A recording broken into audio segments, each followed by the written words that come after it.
अम्मा किसके घर जाएंगी? तीनों बेटा बेटी के चेहरे पर बस एक ही सवाल घूम रहा था। वह सभी लोग 1 घंटे से अस्पताल के बरामदे में टहल रहे थे, या यूं कहे कि यही सोच विचार कर रहे थे कि अम्मा किसके साथ जाएंगी।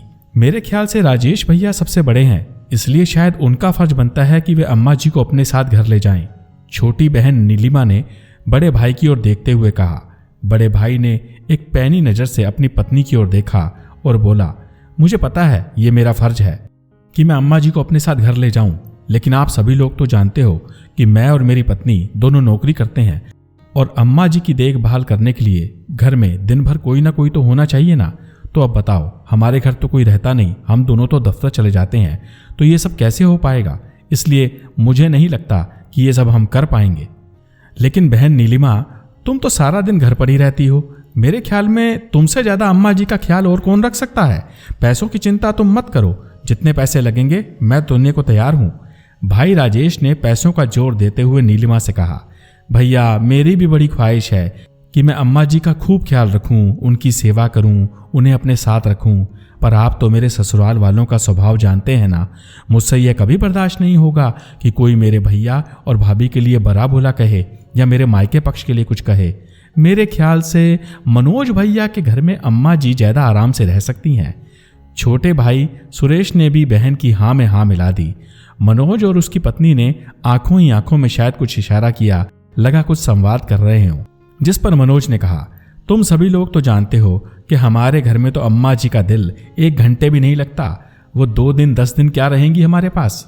तो फिर कौन रखेगा अम्मा जी को अपने घर पर? नीलिमा ने छोटे भाई सुरेश की ओर देखते हुए कहा, अरे तुम सब लोग मुझे क्यों देख रहे हो? मेरा घर तो बहुत छोटा सा है और मेरी तो तनख्वाह भी बहुत कम है। मेरी तो मजबूरी है, वरना मैं तो अम्मा जी को कब का अपने साथ रख लेता। सुरेश ने लगभग अपने हाथों को खड़ा करते हुए कहा, तो फिर अम्मा जी किसके साथ जाएंगी? सभी लोग इसी सोच में गुम थे। क्या आप लोग वार्ड नंबर 7 के मरीज के रिश्तेदार हैं? नर्स ने बाहर आकर पूछा। सभी लोग घबरा गए। जी हम ही हैं। चलिए, डॉक्टर साहब ने बुलाया है। सभी दौड़कर वार्ड में गए तो डॉक्टर बोला, आई एम सॉरी, मुझे माफ कर दीजिएगा। हम आपकी माताजी को ढेरों कोशिश करने के बाद भी बचा न सके। डॉक्टर ने राजेश के कंधे पर लगभग हाथ रखते हुए और उसे सांत्वना देते हुए कहा। सबके चेहरे पर एक उदासी छा गई, लेकिन शायद उनके दिल के किसी कोने में एक खुशी भी थी कि अब उन्हें अपनी मां की सेवा नहीं करनी पड़ेगी। अम्मा जी का मृत शरीर और उनकी खुली हुई आंखें शायद ये सब देख रही थी, निहार रही थी, देख रही थी अपने उन सभी बच्चों को जो अभी बाहर बरामदे में इसी बात के लिए लड़ रहे थे कि अम्मा जी को अपने साथ कौन रखेगा। अब वो शायद अपनी खुली आंखों से कह रही थी कि मुझे रखने की कोई जरूरत नहीं है, मुझे तो राम जी ने अपने चरणों में स्थान दे दिया है।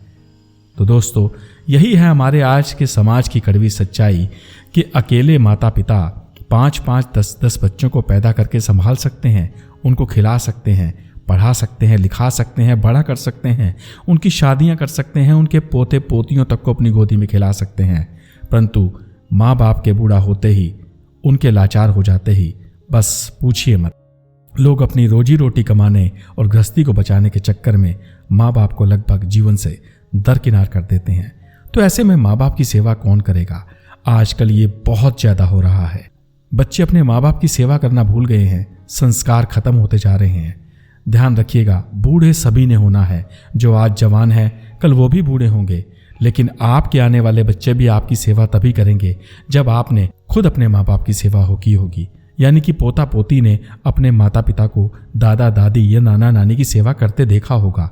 हमारा समाज बहुत ही गलत दिशा की ओर जा रहा है। इस कहानी को बताने का मकसद सिर्फ एक है कि अगर समाज में एक भी व्यक्ति को यह वीडियो समझ आ गई तो वह, मुझे पूरी उम्मीद है कि इसे 100 लोगों के साथ शेयर करेगा, ताकि 100 लोग इस बात को समझें और समाज में परिवर्तन हो। भले ही कलयुग है, भले ही टाइम बहुत बुरा है, लेकिन कोशिश करने में क्या जाता है। वीडियो अच्छी लगी हो तो प्लीज़ इसे शेयर ज़रूर करिएगा, क्योंकि आपके आसपास ऐसे हज़ारों लोग हैं जिनके यहाँ से सब चल रहा है। थैंक यू, धन्यवाद। चैनल को सब्सक्राइब करना और कमेंट करना मत भूलिएगा।